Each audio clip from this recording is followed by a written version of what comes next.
Good evening students. आज की इस वीडियो में हम आरबीएसई क्लास 10 मैथ की सिक्योरिटी मिशन 100 के अंतर्गत अपने जितने भी इम्पोर्टेंट क्वेश्चंस हैं उन क्वेश्चंस के बारे में डिस्कस करने वाले हैं।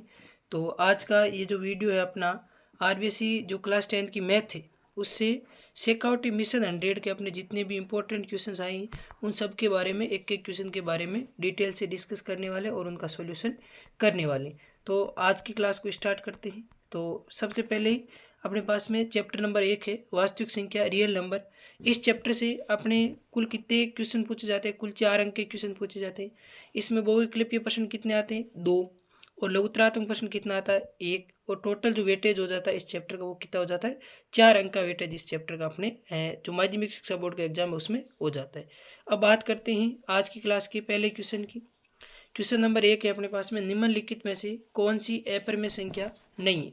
√10, √24, √35 और √121।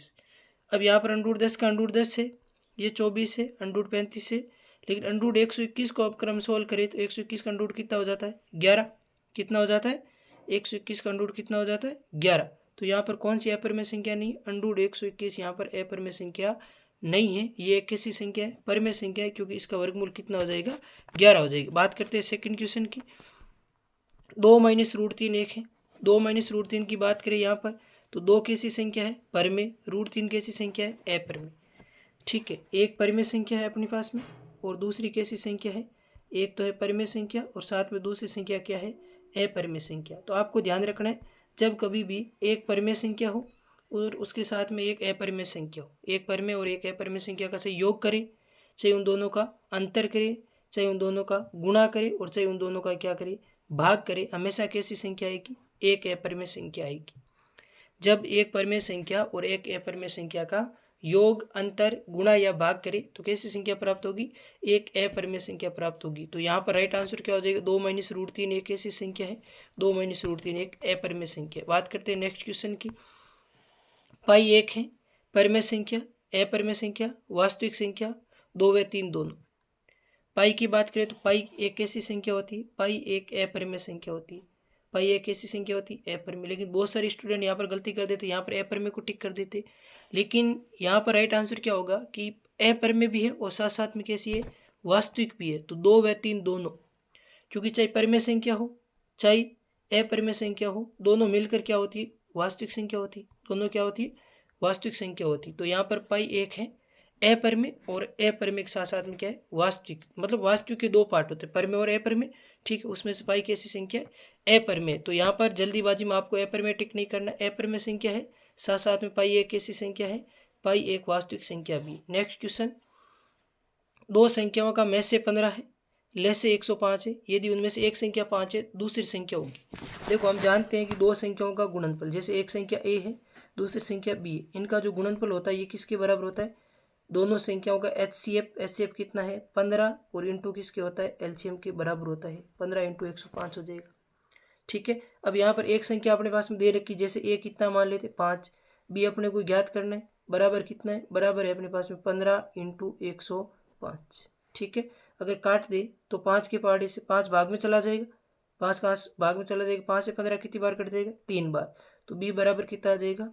3 × 105। 105 को जब 3 से गुना करेंगे तो b बराबर अपने पास कितना आ जाएगा? 315। ठीक है, तो अगर एक संख्या 5 है तो दूसरी संख्या कितनी हो जाएगी? 315। राइट आंसर हो गया ऑप्शन नंबर 3। ठीक है, कैसे सोल्व किया हमने सोल्व किया कि हम जानते हैं कि 2 संख्याओं का जो गुणनफल होता है वो उनके HCF यानी कि में से और LCM यानी कि लसे के गुणनफल के क्या होता है? बराबर होता है। ये ध्यान रखना है कि ये केवल 2 संख्याओं के लिए लागू होता है, 3 संख्याओं के लिए ये लागू नहीं होता है। बात करते हैं नेक्स्ट क्वेश्चन की। क्वेश्चन नंबर कौन सा है? 5। निम्न में से अपरिमेय संख्या है, कौन सी संख्या है वो अपरिमेय है? सबसे पहले देखो 2 कैसी संख्या होती है? परिमेय। आपको पूछा है अपरिमेय। उसके बाद में देखो 22/7, 22/7 इसको हम क्या लिख सकते हैं? P/Q के रूप में लिख सकते हैं। इसका मतलब ये भी कैसी संख्या है? परिमेय संख्या है। अब रह गई बात ऑप्शन सेकंड और थर्ड की। सेकंड में क्या देखो? 2.23, 24, 25। अब तीसरे वाले में क्या है? देखो तीसरे वाले को मैं ध्यान से बताता हूँ। 2.23 का बार है, दो तीन का बार होने का मतलब 2.23 23 23 23 बार का मतलब वही संख्या बार बार रिपीट होगी। तो यहाँ पर पॉइंट के बाद में जो संख्या आ रही है वो रिपीट हो रही है। इसका मतलब ये दशमलव प्रसार कैसा है, ये दशमलव प्रसार हमारे पास में कैसा है, अशांति आवर्ती। कैसा दशमलव प्रसार है, अशांति आवर्ती। अशांत आवर्ती का मतलब पॉइंट के बाद में रुकेगा तो नहीं, लेकिन एक संख्या क्या होगी, रिपीट होगी। और जब दशमलव प्रसार अशांत आवर्ती होता है तो वो कैसी संख्या होती है, परमेय संख्या होती है। दो भी परमेय है, 2.23 का बार भी परमेय, 22/7 भी परमेय। तो यहाँ पर अपरमेय संख्या कौन सी हो जाएगी, यहाँ पर अपरमेय संख्या अपने पास में कौन सी हो जाएगी, 2.232425। क्यों, क्योंकि इसका जो दशमलव प्रसार है ये अशांति अनावर्ती प्रकृति का है। अशांत अनावर्ती प्रकृति का मतलब क्या हुआ कि पॉइंट के बाद में एक संख्या रिपीट नहीं हो रही, अलग अलग संख्या है। देखो 2 आ रहा है, 3, फिर 2 4, फिर 2 5, लेकिन इसमें 2.23 2 3 2 3 सेम सेम आ रहा है। तो ध्यान रखना है, परिमेय संख्या वो होती है जिसका दशमलव प्रसार या तो शांत होगा या अशांत आवर्ती। लेकिन जैसे ही दशमलव प्रसार अशांत अनावर्ती आ जाएगा तो वो संख्या कैसी हो जाएगी, अपरिमेय संख्या हो जाएगी। तो यहाँ पर राइट आंसर कौन सा हो गया, ऑप्शन बी यहाँ पर आपका करेक्ट हो जाएगा। ऑप्शन नंबर 2 जो है यहाँ पर आपका राइट आंसर। अब बात करते हैं नेक्स्ट क्वेश्चन। नेक्स्ट क्वेश्चन है क्वेश्चन नंबर 6। 144 के अभाज्य गुणनखंडों में 2 की घात है। जब हम 144 के अभाज्य गुणनखंड करेंगे तो उसमें 2 की घात कितनी आई। तो 144 के अभाज्य गुणनखंड हम करके चेक कर सकते हैं। 144 के अभाज्य गुणनखंड करने 2 का भाग लगा तो कितनी बार जाएगा, 7 बार, 2 बार। 72, 72 में 2 का भाग कितनी बार जाएगा, 36 बार। 36 में 2 का भाग कितनी बार जाएगा, 18, 18 में 2 का भाग लगेंगे कितना आ जाएगा, 9, 9 में किसका भाग जाएगा, 3 का कितनी बार, 3 बार। और 3 में किसका भाग, 3 का कितनी बार, 1 बार। तो 2 की घात होगी 144 के अभाज्य गुणनखंड में 2 की घात। तो 2 कितनी बार आ रहा है, 1 2 3 4, 4 बार आ रहा है। तो 2 की घात कितनी हो जाएगी, 2 की घात कितनी हो जाएगी, 4। नेक्स्ट क्वेश्चन की बात करते हैं, क्वेश्चन नंबर 7। यदि पी स्क्वायर एक सम संख्या है तो पी होगा विषम, सम कह नहीं सकते या इनमें से कोई नहीं। पी स्क्वायर एक सम संख्या है, जैसे कोई भी संख्या है उसका वर्ग अगर हम कर रहे हैं तो वो एक सम संख्या आ रही, तो वो संख्या कैसी होगी ये पूछा हुआ। पी स्क्वायर क्या है, सम संख्या है। जैसे मैं मान लेता हूँ पी स्क्वायर का मान कितना है, पी स्क्वायर का मान है 16। पी स्क्वायर का मान कितना है, 16। तो पी का मान कितना आएगा, 4। और उदाहरण ले लेते हैं, जैसे पी स्क्वायर का मान है 36, तो पी का मान कितना आएगा, 6 आएगा, क्योंकि स्क्वायर ही तो करना है। तो अगर पी स्क्वायर एक सम संख्या है तो पी भी कैसी संख्या होगी, पी भी एक सम संख्या होगी। यदि पी स्क्वायर एक सम संख्या है तो पी भी एक सम संख्या होगी। नेक्स्ट क्वेश्चन, प्रश्न संख्या 8 की बात कर लेते। यदि संख्या ए तथा 18 का एलसीएम 36 है, ए और 18 का एचसीएफ 2 है, तो ए का मान होगा, ए दे दिया और दूसरी संख्या क्या दे दी, 18। इनका एलसीएम 36 है, एचसीएफ 2 है, तो ए का मान कितना होगा। हम जानते हैं दो संख्याओं का गुणनफल मतलब ए इंटू 18। दो संख्या कौन कौन सी, ए इंटू 18 बराबर क्या होगा, एचसीएफ इंटू एलसीएम। एचसीएफ कितना है, 2 है, एलसीएम कितना है, 36 है। कैंसिल आउट कर सकते हैं, 18 से 36 कितनी बार कटेगा, 2 बार। तो ए बराबर कितना आ जाएगा, 4। तो ए का मान यहाँ पर कितना हो जाएगा, ए का मान हो जाएगा 4। ऑप्शन नंबर 4 राइट होगी। ठीक है, बात करते हैं नेक्स्ट क्वेश्चन की। क्वेश्चन नंबर 9 इंपॉर्टेंट क्वेश्चन है।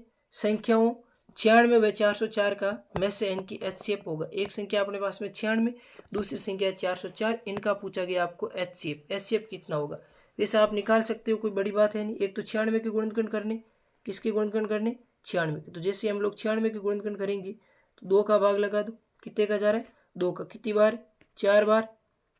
और कितनी बार, 8 बार।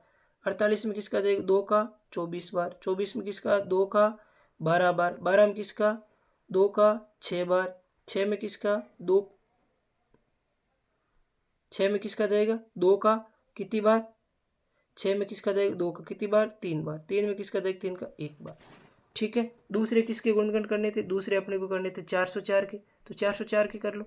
404 में 2 का भाग लगेंगे, 202, 202 में 2 का 101, और 101 में किसी का ही नहीं जाएगा, खुद 101 का ही जाएगा। अब इनका क्या निकालना था, एचसीएफ निकालना था। एचसीएफ का मतलब दोनों संख्याओं के कॉमन गुणनखंड, उभयनिष्ठ गुणनखंड, मतलब ऐसे गुणनखंड जो दोनों संख्याओं में आ रहे, ऐसे गुणनखंड जो दोनों संख्याओं में आ रहे। तो इसमें भी 2 आ रहा है, इसमें भी 2 आ रहा है, इसमें भी 2 आ रहा है, 2 आ रहा है, 2 बार आ रहा है। 2 इंटू 2 कितना हो जाएगा, 4। तो इनका एचसीएफ कितना हो जाएगा, 4 हो जाएगा। बात करते हैं नेक्स्ट क्वेश्चन की। यदि दो परमेय संख्याओं का एचसीएफ और एलसीएम बराबर है तो संख्या ही होगी। यदि दो संख्याओं का एचसीएफ एलसीएम बराबर दे दिया तो वो संख्या होगी। संख्या भी क्या होनी चाहिए, बराबर होनी चाहिए। ध्यान रखना आपको। ठीक है, दो संख्याओं का जितना एचसीएफ है उतना एलसीएम तभी आ सकता है जब दोनों संख्या क्या हो, बराबर हो। बात कर लेते हैं नेक्स्ट क्वेश्चन की। क्वेश्चन नंबर 11, 144 144 व 198 का एचसीएफ क्या होगा। 144 और 198 का एचसीएफ आपको पूछा हुआ। ठीक है, ऐसे क्वेश्चन मैंने 2-3 करवा दी, इसलिए यहाँ पर मैं इसका राइट आंसर बता रहा हूँ। डायरेक्ट कितना हो जाएगा, 18 हो जाएगा। आप स्वयं प्रैक्टिस कर सकते हैं इसकी 18 कैसे आ रहा है। नेक्स्ट क्वेश्चन की बात कर लेते हैं। 156 के अभाज्य गुणनखंडों के गुणनफल के रूप में क्या लिखेंगे। 156 के अभाज्य गुणनखंड करने और उनके गुणनफल के रूप में क्या लिखेंगे। तो 156 के करने, ठीक है, सबसे पहले किसका भाग जा रहा है, 2 का, कितनी बार जाएगा, 78। फिर किसका जा रहा है, 2 का, कितनी बार जाएगा, 39 बार। 39 में 2 का नहीं जा रहा है, किसका जाएगा, 3 का, कितनी बार, 13 बार। 13 में किसका, 13 का, कितनी बार, 1 बार। ठीक है, तो किस गुणनखंड के रूप में लिख सकते हैं, 2 इंटू 2 इंटू 3 इंटू 13, मतलब 2 की घात कितनी हो जाएगी, 2, 2 की घात 2, 3 की घात 1 और 13 की घात 1, 2 की घात 2, 3 की घात 1 और 13 की घात 1। सेकंड ऑप्शन करेक्ट हो गया। बात करते हैं नेक्स्ट क्वेश्चन की। दो परमेय संख्याओं के बीच कितनी परमेय संख्या हो सकती है। कोई भी दो परमेय संख्या ले लो, जैसे 1/2, ठीक है, 3/4। इनके बीच में कितनी परमेय संख्या और आ सकती है, अनगिनत आ सकती है, बहुत सारी संख्या आ सकती है, तो कितनी हो जाएगी, अनंत। हमेशा ध्यान रखना है, दो परमेय संख्याओं के बीच में कितनी परमेय या कितनी अपरमेय संख्या आ सकती है, तो हमेशा कितनी याद रखनी है आपको, अनंत याद रखनी है। ठीक है, नेक्स्ट, दो संख्याओं ए व बी का एचसीएफ क्या होगा। दो संख्या ए व बी इनका एचसीएफ पूछा हुआ है। तो ए और बी में तो कोई भी कॉमन गुणनखंड नहीं है, उभयनिष्ठ नहीं है, और जब कोई भी उभयनिष्ठ गुणनखंड नहीं होता तो उनका एचसीएफ कितना होता है, उनका एचसीएफ कितना होता है, 1 होता है। जैसे मेरे पास एक संख्या 6 है, एक संख्या 7 है, तो इनमें कोई भी कॉमन गुणनखंड नहीं आएगा। जब कॉमन गुणनखंड नहीं आता तो उसमें एचसीएफ कितना होता है, 1 होता है। और ऐसी संख्या को हम क्या कहते हैं, सहअभाज्य पूर्णांक कहते हैं। क्या कहते हैं, सहअभाज्य पूर्णांक कहते हैं। सहअभाज्य पूर्णांक वो होते हैं जिनमें कोई भी उभयनिष्ठ या कोई भी कॉमन गुणनखंड नहीं हो। तो यहाँ पर कोई भी कॉमन गुणनखंड नहीं है ए और बी में, इसलिए इनका एचसीएफ कितना हो जाएगा, 1 हो जाएगा। बात करते हैं नेक्स्ट क्वेश्चन की। अब यहाँ पर अपने वस्तुनिष्ठ क्वेश्चन कंप्लीट हो जाते हैं। अब आगे अपने जो क्वेश्चन है वो है लघुत्तरात्मक प्रश्न, क्योंकि इस चैप्टर से 2 वस्तुनिष्ठ क्वेश्चन पूछे जाएंगे और एक लघुत्तरात्मक क्वेश्चन पूछा जाएगा। तो लघुत्तरात्मक क्वेश्चन के बारे में हम लोग अब बात करने वाले हैं कि किस किस टाइप के क्वेश्चन बन सकते हैं। तो यहाँ पर इनका सोल्यूशन साथ में किया हुआ है, मैं आपको जल्दी जल्दी बता रहा हूँ कैसे क्या होगा। ठीक है, अच्छा क्वेश्चन है, सिद्ध कीजिए 3 + 2√5 एक अपरिमेय संख्या। ऐसा क्वेश्चन कई बार पूछा जाता है कि सिद्ध कीजिए 3 + 2√5, इसकी जगह कोई चेंज हो सकता है। तो सबसे पहले आपको इसका उल्टा करना है। मान लेना 3 + 2√5 एक ऐसी संख्या है, परिमेय संख्या है, और परिमेय संख्या होती है तो उसको P/Q या A/B की जगह आप P/Q का भी यूज कर सकते हो, उसके रूप में लिख सकते हैं। तो 3 + 2√5 बराबर A/B, जहाँ A और B सहअभाज्य पूर्णांक है, ये आपको हमेशा लिखना, जहाँ A व B सहअभाज्य पूर्णांक है या P व Q सहअभाज्य पूर्णांक है। 3 का पक्षांतरण कर दिया, 2√5 बराबर A/B -3, ले से ले लिया और 2 का भाग लगा दिया, तो √5 बराबर A-3B बट्टा कितना हो गया, 2B हो गया। ठीक है, इसके बाद में अगर हम लोग बात करें, इसके बाद में क्या लिखा है, देखो एक बार थोड़ा सा ध्यान से देखना इसको। अपने पास समीकरण क्या आ गई, समीकरण आ गई √5 बराबर A-3B बट्टा 2B। अब यहाँ पर आपको फिक्स लाइन लिखनी, चूंकि A व B पूर्णांक संख्या है, A व B पूर्णांक संख्या है, इसलिए ये जो पूरा भी आएगा ये एक परिमेय संख्या होगी हमेशा। क्यों होगी, क्योंकि पूर्णांकों के अंतर योग गुणा का जो अनुपात होता है, पूर्णांकों के अंतर योग या गुणा का जो अनुपात होता है वो सदैव एक परिमेय संख्या होती है। तो ए व बी पूर्णांक संख्या है, अतः A-3B बटा 2B एक परिमेय संख्या प्राप्त होगी। लेकिन समीकरण 2 को अगर हम लोग ध्यान से देखें तो वो √5 के बराबर है, जो एक अपरिमेय संख्या है।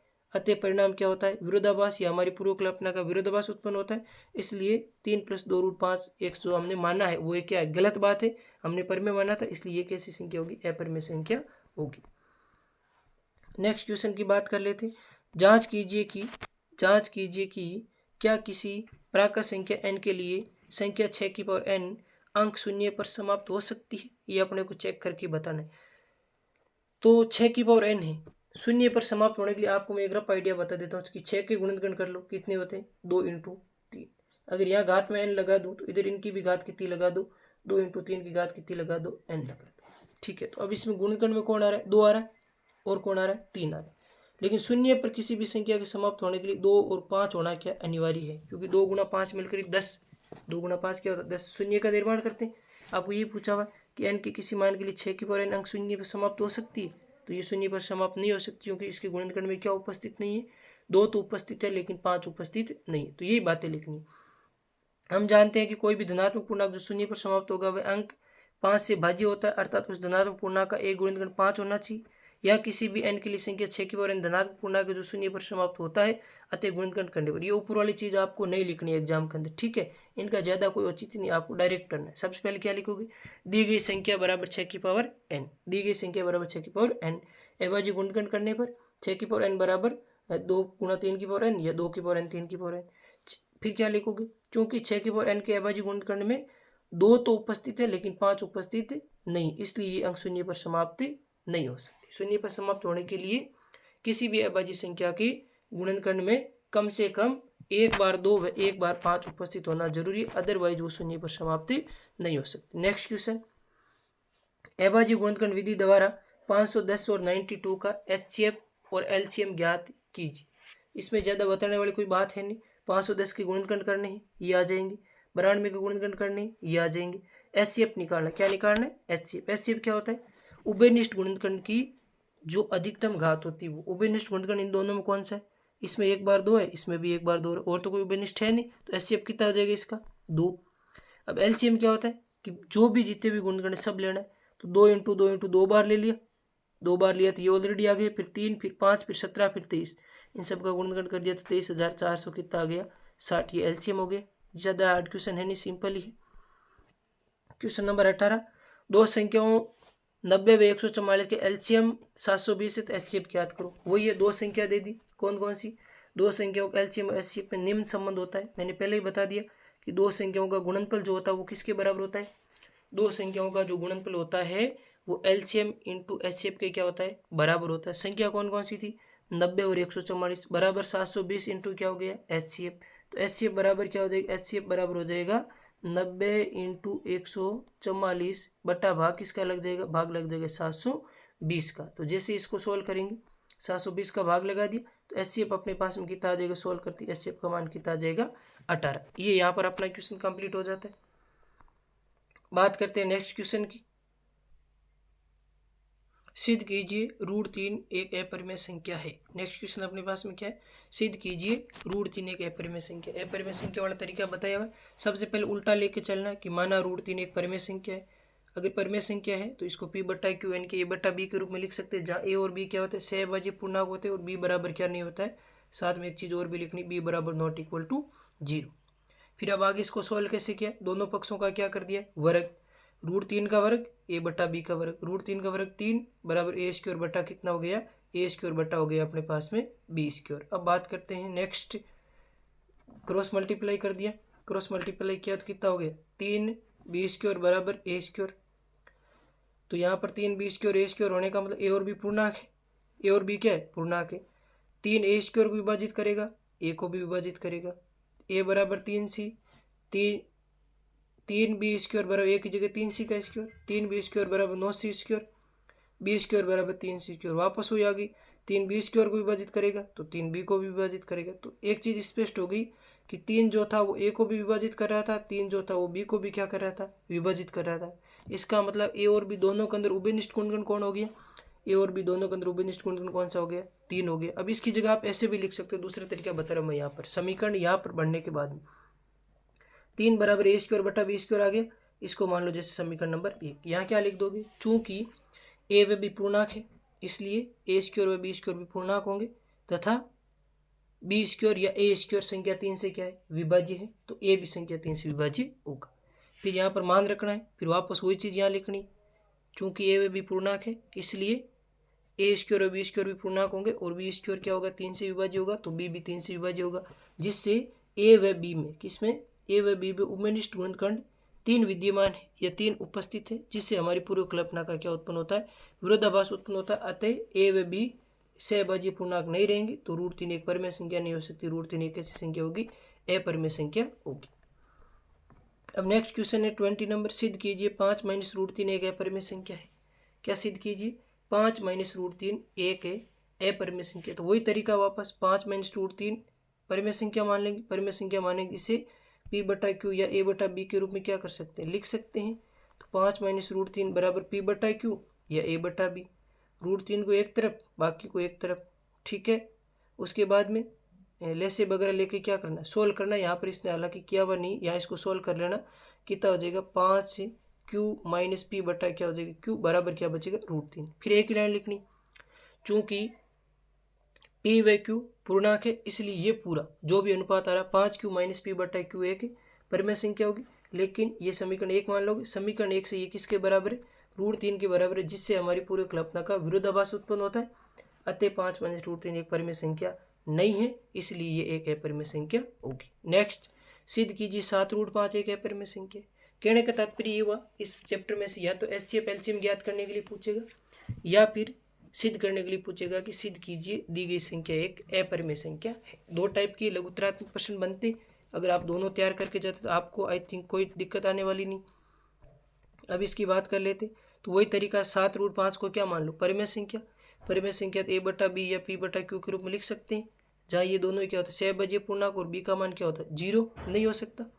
√5 बराबर a बटा 7। इतना आने के बाद इसको हमेशा समीकरण 1 मानना है। समीकरण 1 मान लिया, समीकरण 1 मानने के बाद में क्या लिखना है, डायरेक्ट लाइन लिखनी, a बटा b मानना है तो a व b लिख दो, p बटा q मानना तो p व q लिख दो।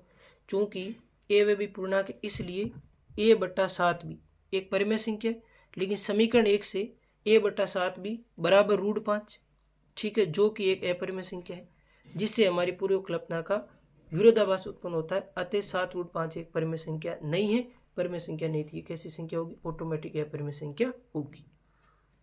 नेक्स्ट, दो संख्याओं 306 657 का एचसीएफ 9 है, एलसीएम ज्ञात करने। वही दो संख्याओं की बात आ गई। हम जानते हैं दो संख्याओं के लिए दो संख्याओं का गुणनफल बराबर किसके होता है एचसीएफ इंटू एलसीएम। पहली संख्या 306 इंटू दूसरी संख्या 657 बराबर एचसीएफ 9 और एलसीएम अपने को क्या करना है ज्ञात करना है। क्लियर हो गया, दो संख्याओं का गुणनफल बराबर एचसीएफ इंटू एलसीएम। दोनों संख्या ले ली 306 इंटू 657 बराबर एचसीएफ 9 इंटू एलसीएम अपने को याद करना है। तो यहाँ पर भाग लगाना पड़ेगा, 9 का क्या लगा दो भाग लगा दो, एलसीएम कितना आ जाएगा 22,338 22,338। बात करते हैं नेक्स्ट क्वेश्चन की। नेक्स्ट क्वेश्चन 23, अभाज्य गुणनखंड विधि द्वारा 6, 72, 120 का एलसीएम एचसीएफ ज्ञात कीजिए। अभी तक हमने दो संख्याओं के लिए जब आपको दो संख्या दे रखी हो तब एचसीएफ एलसीएम निकालना सीख लिया। अगर आपको मान लो 3 संख्या दे दे तो कैसे निकालना, तरीका वही रहने वाला है। 6 के गुणनखंड कर दो, 72 के गुणनखंड कर दो, 120 के गुणनखंड कर दो, ठीक है। एचसीएफ निकालना है और एलसीएम निकालना। पहले हम एचसीएफ की बात कर ले, एचसीएफ 6, 72, 120 बराबर कॉमन गुणनखंड कौन सा, देखो तीनों में 2 2 2 आ रहा है, उसके बाद में इसमें 3 आ रहा है, इसमें 2 आ रहा है।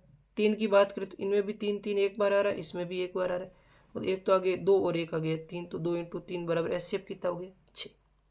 एचसीएफ कितना हो गया 6। एचसीएफ 6 होने के बाद में आपको एक चीज ध्यान रखनी है कि इसका एचसीएफ कितना आया था, एचसीएफ आया था 6, ठीक है। तो बाकी जो गुणनखंड रहेगी इनके अलावा लिख लो, तो ऊपर से 2 लिख दिया 3 लिख दिया, तो ऊपर तो कुछ बचा ही नहीं। नीचे वाले को देखो तो 2 लिख दिया, तो यहाँ एक बच गया 2 इंटू 2, तो ये 2 आ गई और कितना बच गया 5, ठीक है। तो अब इन सबको सोल्व कर लो, 6 दूनी 12, 12 दूनी 40, 40 गुना कितना कर दो 5, 300 कितना आ जाएगा 60 आ जाएगा। तो यहाँ पर राइट आंसर कितना हो जाएगा 360। अब बात करते हैं नेक्स्ट क्वेश्चन की।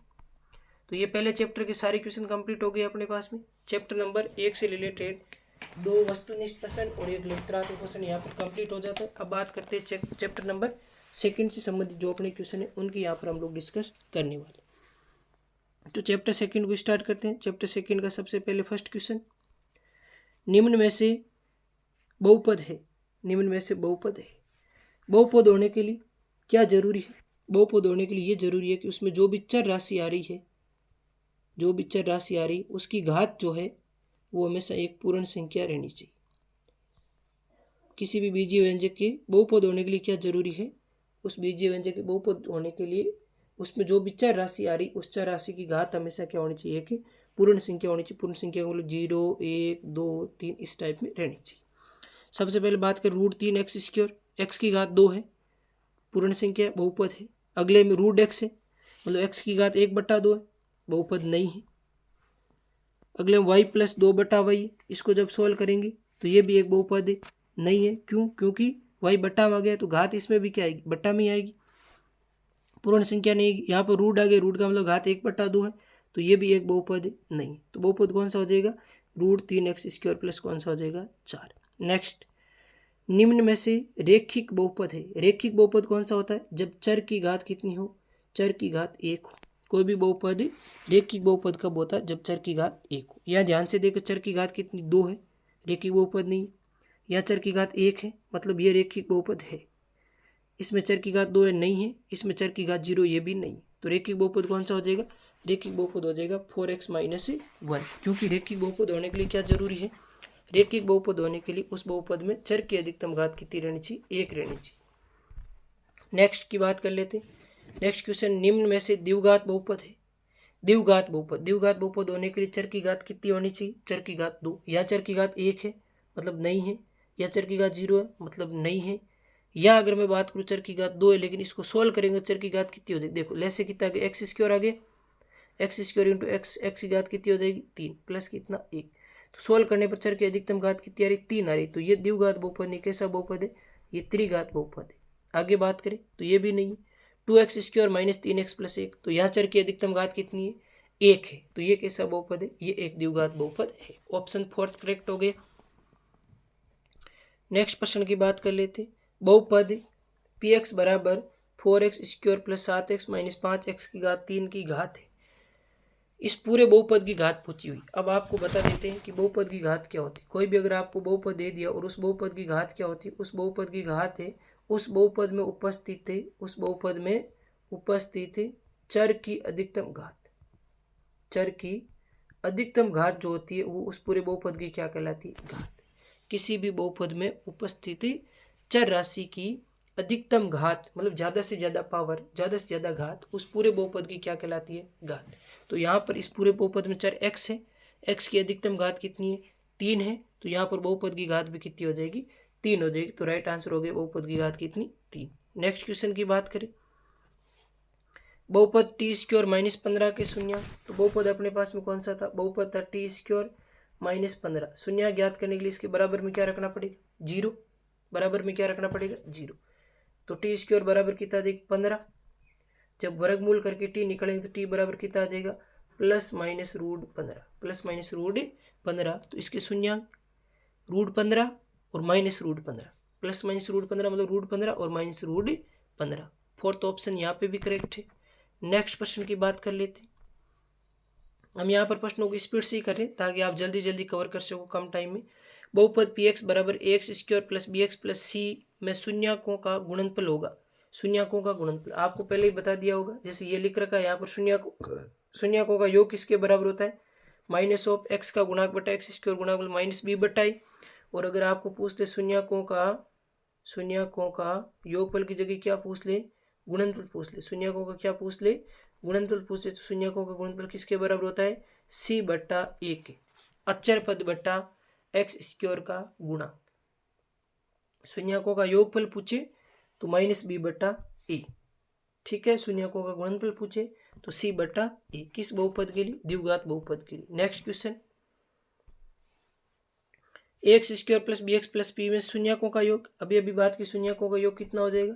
माइनस बी बट्टा कितना हो जाएगा? ए हो जाएगा। नेक्स्ट क्वेश्चन, यदि बहुपद पी एक्स बराबर x square minus 2x plus 5 के शून्यक ए व बी हो तो ए बी का मान होगा। ये भी अच्छा क्वेश्चन है। अभी जो हमने डिस्कस किया उस पर आधारित ही।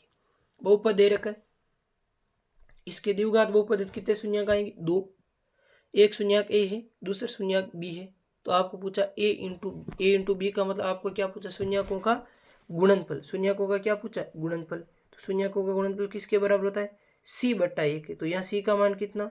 5 और ए का मान कितना? 1। तो यहाँ पर ए इंटू बी का मान कितना आ जाएगा? ए इंटू बी का मान आ जाएगा 5। शून्यक वगैरह निकालने की कोई आवश्यकता नहीं, डायरेक्ट कर सकते क्योंकि इसके शून्यक ए कोमा बी है।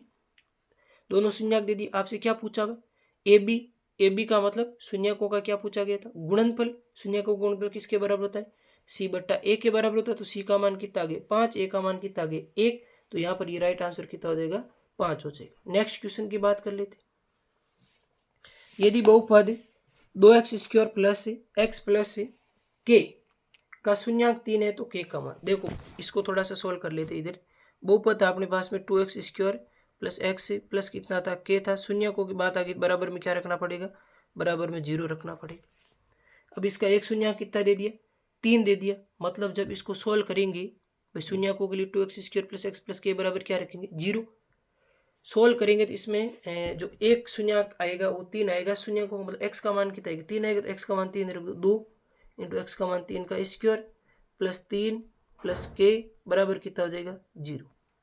तो 3 का स्क्वायर 9, 9 दूनी कितना हो गया 18 प्लस का कितना 3 प्लस का कितना के और बराबर कितना 0। 18 और 3 कितना हो जाएगा 21 प्लस के बराबर कितना हो जाएगा 0। तो के बराबर यहाँ से कितना आ जाएगा के बराबर माइनस का 21। तरीका ये है, के का मान -21 कैसे किया, बहुपद दे रखा था, इसका एक शून्यक 3 दे दिया के का मान, तो शून्यकों के लिए सबसे पहले बहुपद बराबर 0 रख दिया। एक शून्यक 3 है मतलब x का मान 3 है तो x की जगह 3 पुट कर दिया और के का मान हमारे पास कितना आ गया के का मान आ गया -21। बात कर लेते हैं नेक्स्ट क्वेश्चन की। यदि किसी बहुपद के शून्यक √2 और -√2 है तो बहुपद के गुणनखंड होगी। शून्यक दे दिए, एक है √2 और एक है -√2। मतलब क्या हो गया, मतलब ये हुआ कि एक तो x बराबर आएगा √2, सही है, x बराबर √2 आएगा मतलब x -√2 बराबर क्या रह जाएगा 0। दूसरा शून्यक क्या है, दूसरा शून्यक -√2 मतलब x बराबर -√2, तो x -√2 इधर आएगा +√2 बराबर क्या हो जाएगा 0। तो गुणनखंड क्या बन गया x -√2 x प्लस √2। आपको ये पूछा हुआ था गुणनखंड क्रम से होंगे। देखो दो शून्यक दे दिए √2 -√2, तो √2 और -√2 शून्यक मतलब x का मान, तो x बराबर कितना आ गया √2 को इधर ले आए तो x -√2 बराबर 0। दूसरा -√2 था, पक्षांतरण कर दिया x प्लस √2 बराबर 0। x प्लस √2 बराबर क्या हो गया 0 हो गया।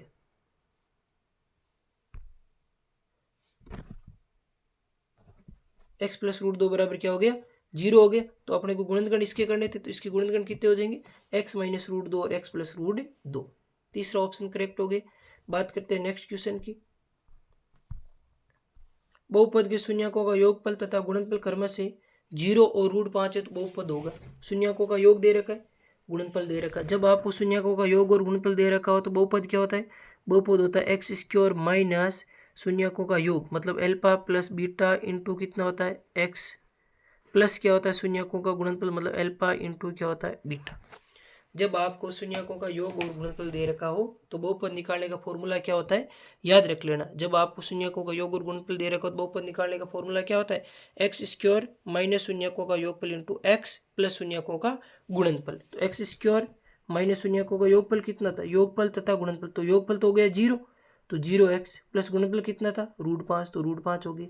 तो x² 0 into x 0, x² plus कितना हो गया √5, x² प्लस √5 अपना अभिष्ट बहुपद हो जाएगा x² प्लस √5। कौन सा option correct, option number 3 correct हो गया x² प्लस √5। बढ़ते हैं नेक्स्ट क्वेश्चन की ओर। नेक्स्ट क्वेश्चन क्या है, एक द्विघात बहुपद के शून्यकों की अधिकतम संख्या, नाम से ही पता चल रहा है द्विघात बहुपद है तो अधिकतम कितने शून्यक 2, त्रिघात बहुपद है तो कितने 3, रेखिक बहुपद है तो कितना 1। तो द्विघात बहुपद के शून्यकों की अधिकतम संख्या कितनी, अधिकतम भी 2 न्यूनतम भी 2, हमेशा 2 होती है द्विघात बहुपद के शून्यकों की संख्या 2।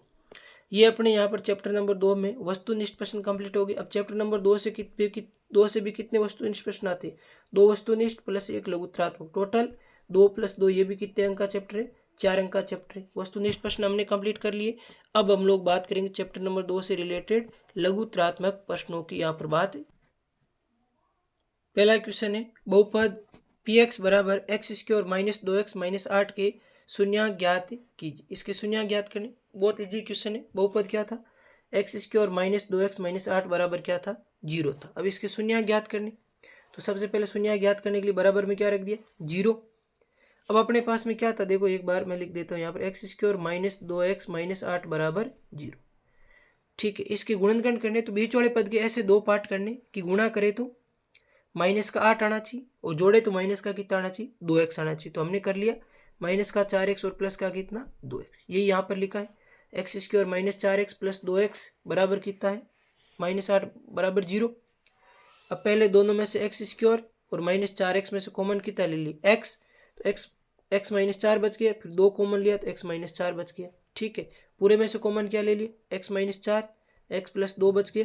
जब x -4 कॉमन ले, यहाँ से x बचा यहाँ से 2 बचा बराबर 0। तो x -4 बराबर 0 या x प्लस 2 बराबर 0, तो x का मान या तो 4 या -2। तो बहुपद के शून्यक कितने हो जाएंगे, अभिष्ट बहुपद के शून्यक 4 व -2 होंगे। बात करते हैं नेक्स्ट क्वेश्चन की। क्वेश्चन नंबर 14, एक द्विघात बहुपद ज्ञात कीजिए जिसके शून्यकों का योग तथा गुणनफल क्रम से -3 और 2 है। देखो शून्यकों का योग और गुणनफल दे दिया तो द्विघात बहुपद ज्ञात करना बहुत इजी है। देखो माना द्विघात बहुपद के शून्यक अल्फा बीटा है, तो शून्यकों का योग अल्फा प्लस बीटा, योग कितना दे रखा था -3, गुणनफल अल्फा इंटू बीटा, गुणनफल कितना दे रखा था 2। मैंने अभी आपको बताया है योग और गुणनफल दे रखा द्विघात बहुपद निकालने का तरीका क्या होता है। द्विघात बहुपद बराबर एक्स स्क्वायर माइनस शून्यकों का योग इंटू एक्स प्लस शून्यकों का गुणनफल। तो एक्स स्क्वायर माइनस शून्यकों का योग कितना था -3, तो माइनस माइनस क्या हो गया प्लस का 3x, और प्लस गुणनफल कितना था 2, तो बहुपद आ गया x square plus 3x plus कितना आ गया 2 आ गया। फास्ट कर रहे हैं हम, थोड़ा सा स्पीड से कर रहे हैं, आप लोग आराम से रफ कॉपी में प्रैक्टिस करिएगा, साथ साथ में इजी वे में क्लियर हो जाएगा। बात करते हैं नेक्स्ट क्वेश्चन की। द्विघात बहुपद px बराबर 6x स्क्वायर -3 -7x के शून्य ज्ञात कीजिए और साथ साथ में शून्य को व गुणकों के मध्य संबंध की सत्यता की जांच कीजिए। अब सबसे पहले इसके शून्य ज्ञात करने के लिए सबसे पहला तरीका बहुपद के बराबर क्या रख दो 0। 6x स्क्वायर पहले जिसको व्यवस्थित लिखा है, एक्स वाले को पहले लिखा, तो 6x स्क्वायर -7x -3, ठीक है, बराबर क्या रखना है शून्य ज्ञात करने के लिए बराबर रखना है 0, बराबर 0 रख दिया। अब देखो अपने पास में क्या आ गया, ये आया था 6x स्क्वायर -7x -3 आया था, तो गुणा करे तो माइनस का कितना होना चाहिए 18, जोड़े तो माइनस का कितना होना चाहिए 7, तो -9 + 2 तो गुणनखंड कर दिए माइनस के 9x प्लस को 2x -3 बराबर 0। पहले वाले दोनों में से 3x क्या ले लिया कॉमन, तो बचा कितना 2x -3, फिर एक कॉमन आ गया तो 2x -3, पूरे में से 2x -3 कॉमन लिया तो 3x + 1 बराबर 0, या तो 2x -3 0 या 3x + 1 0, तो यहाँ से x बराबर कितना आ गया 3/2, ठीक है।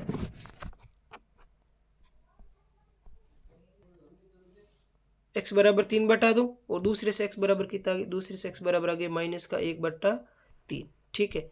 एक बार इसको ध्यान से देख लेते वापस, सबसे पहले बराबर में 0 रख दिया, गुणनखंड कर दिया -7x के माइनस का 9x प्लस का 2x, ठीक है।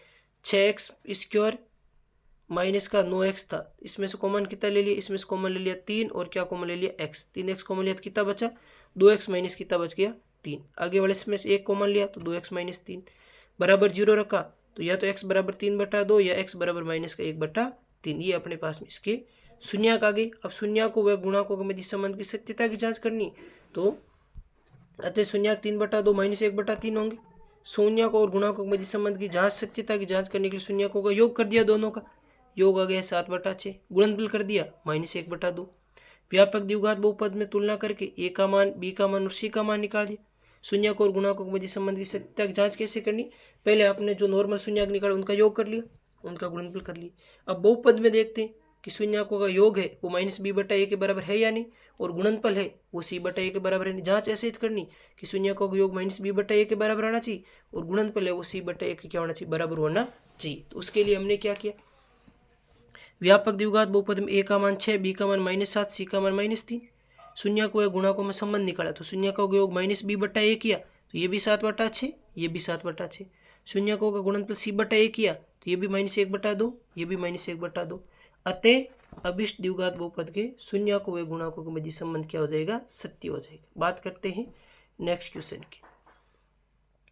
यदि द्विघात व्यंजक kx square plus 5x plus 3 के शून्यकों का योग उन पे गुणनफल के बराबर हो तो k का मान ज्ञात करना है। बहुपद आपको दे रखा है, कितना दे रखा है, kx square plus 5x plus 3 के, kx square plus 5x plus 3 के। अब इसके शून्यकों का योग है, ये गुणनफल के क्या है बराबर, शून्यकों का योग मतलब -b/a और गुणनफल मतलब c/a, दोनों क्या है बराबर है। तो आपको k का मान निकालना, सोल्व करते हैं। द्विघात बहुपद या व्यंजक kx स्क्वायर प्लस 3x की द्विघात व्यंजक से तुलना करने पर, वैसे नॉर्मल तुलना वाली कोई बात नहीं, a का मान k आ गया, b का मान 5 और c का मान कितना है 3 के। तो सबसे पहले शून्यकों का योग निकाला, -b/a, -b का मान 5 बटा m का मान k, तो माइनस का 5 बटा k, फिर गुणनफल किया c/a, c का मान 3 के बटा m का मान कितना आ गया 3। अब अपने को क्वेश्चन में दे रखा था प्रश्नानुसार शून्यकों का योग बराबर शून्यकों का गुणनफल। क्वेश्चन ने बोल रखा था कि जो शून्यकों का योगफल है वो उनके गुणनफल के क्या है बराबर है। तो यहाँ से योगफल कितना -5/k बराबर 3, तो k बराबर कितना आ जाएगा, k बराबर आ गया -5/3। मोस्ट इंपोर्टेंट क्वेश्चन, ठीक है, कि शून्यकों का योग शून्यकों के गुणनफल के बराबर। एक बार मैं रिपीट कर देता हूँ, ये बहुपद था, इसमें अगर हम तुलना करके निकालें तो a का मान कितना है इस बहुपद में, ध्यान से देख, a का मान k है, b का मान 5 है और c का मान कितना है 3k, a b c का मान हो गए। पहले योगफल निकाल दिया -b/a, गुणनफल निकाल दिया c/a, प्रश्नानुसार शून्यकों का योग शून्यकों गुणनफल के क्या कर दिया बराबर। तो योग कितना -5/k, गुणनफल कितना 3, तो k बराबर कितना आ गया अपने पास में, k बराबर आ गया -5/3। बात करते हैं नेक्स्ट क्वेश्चन की, क्वेश्चन नंबर 17। एक द्विघात बहुपद ज्ञात कीजिए जिनके शून्यकों का योग तथा गुणनफल क्रमशः दी गई संख्याएं हैं। शून्यकों का योगफल कितना है -1/4, गुणनफल कितना 1/4। ये तो पहले बता दिया, एक बार रिपीट हो गया। दिया है शून्य का अल्फा बीटा मान ली, तो योगफल अल्फा प्लस बीटा बराबर -1/4 दे रखा था, ठीक है। गुणनफल की बात करें तो गुणनफल यहाँ ऊपर आ जाते हैं, गुणनफल अपने पास में अल्फा इंटू बीटा कितना था, अल्फा इंटू बीटा कितना था 1/4 था, ठीक है। तो द्विघात बहुपद कैसे निकालें, यहाँ तो इसने डायरेक्ट करके लिख दिया, लेकिन हम लोग मैं बता दे तो कैसे करना होता है। x² माइनस शून्यकों का योग कितना था -1/4 इंटू एक्स प्लस शून्यकों का गुणनफल कितना था 1/4, तो कैसे आ जाएगा x² plus 1/4 x minus minus plus हो गया, प्लस का 1/4, पूरे बहुपद को 4 से गुणा कर दो, तो ये हो जाएगा 4x² प्लस या 4 से 4 कट जाएगा x प्लस कितना बचेगा 1, तो 4x² प्लस x प्लस कितना आ जाएगा 1 आ जाएगी। पहले ही बता दिया है कि जब शून्यकों का योग और गुणनफल आपको दे रखा हो तो बहुपद कैसे निकालते हैं, बहुपद निकालते हैं x² माइनस शून्यकों का योग इंटू x प्लस शून्यकों का गुणनफल, ठीक है। अब बात करते हैं नेक्स्ट क्वेश्चन की, क्वेश्चन नंबर 18। px बराबर x² माइनस 3x माइनस 4 का x बराबर -1 पर मान ज्ञात कीजिए। ये 9th क्लास का क्वेश्चन आ गया। x बराबर -1 पर इसका मान ज्ञात करना, मतलब जहाँ जहाँ x है उसकी जगह कितना रखना है -1 रखना। तो सबसे पहले बात कर लेते, बहुपद दे रखा था, x बराबर -1 रख दिया, x बराबर -1 रखेंगे, सबसे पहले x की जगह -1 रखेंगे तो -1 का क्या हो जाएगा स्क्वायर, माइनस का 3 इंटू एक्स जगह -1 और माइनस का कितना हो जाएगा 4, ठीक है। तो -1 का square plus 1 minus minus plus का 3 और माइनस का कितना 4, तो 4 - 4 कितना हो जाएगा 0। तो x बराबर -1 पे इसका मान कितना हो जाएगा, x बराबर -1 पर इस बहुपद का मान अपने पास कितना हो जाएगा, इस बहुपद का मान अपने पास 0 हो जाएगा। बात करते हैं नेक्स्ट क्वेश्चन की, क्वेश्चन नंबर 19। रेखिक बहुपद px बराबर 3x माइनस 4 की शून्य ज्ञात करो। बहुत इजी क्वेश्चन है, रेखिक बहुपद है, शून्य ज्ञात करने के लिए 3x माइनस 4 बराबर क्या रख दो 0 रख दो, तो x बराबर कितना आ जाएगा 4/3, तो इसका शून्य हो जाएगा 4/3। एक बार देख लेते इसको कैसे करना है, ठीक है। रेखिक बहुपद है 3x माइनस 4, इसके शून्य ज्ञात करने, किसी भी बहुपद के शून्य ज्ञात करने के लिए उसके बराबर क्या रखना होता है 0। पक्षांतन कर दिया 3x बराबर 4, वापस पक्षांतन किया 3 का, x बराबर 4/3। अतः अभिष्ट बहुपद का जो शून्यक है वो कितना हो जाएगा अपने पास में, अभिष्ट बहुपद का शून्यक कितना हो जाएगा, अभिष्ट बहुपद का शून्यक x बराबर 4/3 होगा, ठीक है। ये थे अपने चैप्टर 2 से रिलेटेड 2 वस्तुनिष्ठ प्रश्न प्लस 1 लघुत्रात्मक प्रश्न, टोटल कितने अंक 4 अंक, मतलब पहले चैप्टर से 4 अंक और दूसरे चैप्टर से 4 अंक, टोटल 8 अंक का जो वेटेज है वो हमने यहाँ पर कंप्लीट कर लिया है, ठीक है। अब बात करते हैं नेक्स्ट चैप्टर की, चैप्टर नंबर 3 की। उससे पहले आज की चैप्टर नंबर 3 स्टार्ट करने से पहले आज की इस वीडियो को हम यहाँ पर क्या करेंगे, स्टॉप करेंगे, क्योंकि हमने चैप्टर नंबर 1 और चैप्टर नंबर 2 क्लियर कर लिया। आगे चैप्टर नंबर 3 अगर करेंगे तो वीडियो थोड़ा सा ज़्यादा बड़ा हो जाएगा, इसलिए आज की क्लास के लिए इतना ही काफ़ी।